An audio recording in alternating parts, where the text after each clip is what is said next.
plus on vieillit, plus ce lien devient fort.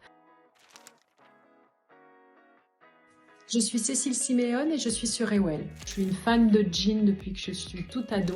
Donc c'est toujours des bons basiques en jean, une belle paire de baskets, de belles boots. Et puis j'aime bien les matières assez simples en fait, un bon pull. C'est pas très sophistiqué. De temps en temps je me fais plaisir avec une tenue un peu plus féminine, mais c'est plutôt rare, mais j'apprécie, je trouve ça très beau et j'aimerais en porter plus souvent. Le make-up, c'est un peu la même chose depuis l'adolescence. C'est toujours un col à l'intérieur de l'œil, un œil un petit peu charbonneux, surtout un teint très transparent. Je déteste les épaisseurs, donc je trouve toujours des idées avec des sprays ou des petites poudres pour donner un peu bonne mine, mais surtout très transparent. J'ai toujours peur d'avoir des marques, la démarcation là, c'est pas beau du tout. Donc voilà, je préfère en avoir moins que trop. Oui, la déco et la mode, pour moi, il y a de vraies similitudes et il y a un vrai pont entre les deux. Je ne connais pas une décoratrice qui n'a pas son style vestimentaire, qui a aussi même souvent un lien avec sa déco. On ne peut pas aimer la déco sans avoir un vrai goût pour la mode. C'est un packaging, ça va ensemble. Je suis quand même bien attirée par tout ce qui se passe un petit peu dans les années 50. À cette époque, les designers ont osé. C'est une époque où il y a vraiment eu des prises de risques qui sont passées d'un art très décoratif à des choses très épurées, beaucoup plus linéaires. J'aime beaucoup les mélanges. Chez moi, c'est un savant mélange. Je ne suis pas imprégnée que d'une époque. J'aime bien mélanger les époques, les matières, les imprimer.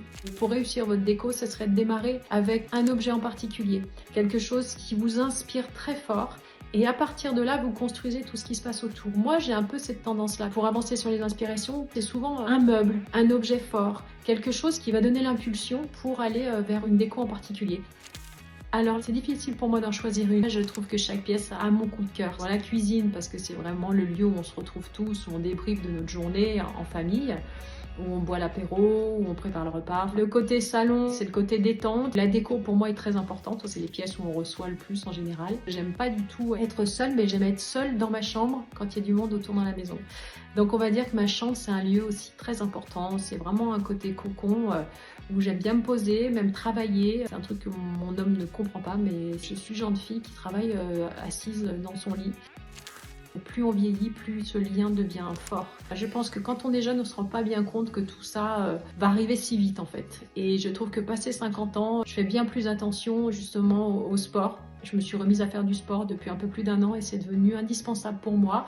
Quelquefois, j'ai des petites douleurs et tout, je me dis qu'il faut freiner, mais non, pas du tout. À chaque fois que j'ai un peu freiné le sport, j'avais encore plus mal. Donc pour moi, ça devient vraiment une évidence. Prendre soin de moi, je le fais beaucoup plus maintenant. Faire attention à ma peau, à mes cheveux, à ce que je mange. Et effectivement, il y a encore 2-3 ans, c'est des choses qui me perturbaient pas trop parce que tout allait. Depuis que j'ai passé les 50 ans, on sent qu'effectivement, ça grippe un peu aux articulations, digestion, tout est un petit peu moins simple. Ça vous rappelle à l'ordre. On est un petit peu moins attaché à l'image qu'on renvoie. Enfin, en tout cas, on s'inquiète un petit peu moins de ce que pensent les autres de vous. C'est un point positif parce que je trouve qu'on est toute notre vie en train de se poser ce genre de questions. Plus le temps passe, plus je m'aperçois que ben voilà, je suis comme je suis. C'est des choses qui glissent un petit peu plus sur moi. La phrase de Florence Foresti, la cinquantaine, c'est être ado avec une carte bleue. C'est pas faux. On peut se permettre plus de choses et nos enfants sont plus grands. J'ai une fille de 22 ans, une de 16 ans. C'est des filles en plus très autonomes. On s'occupe un peu plus de soi et de son couple.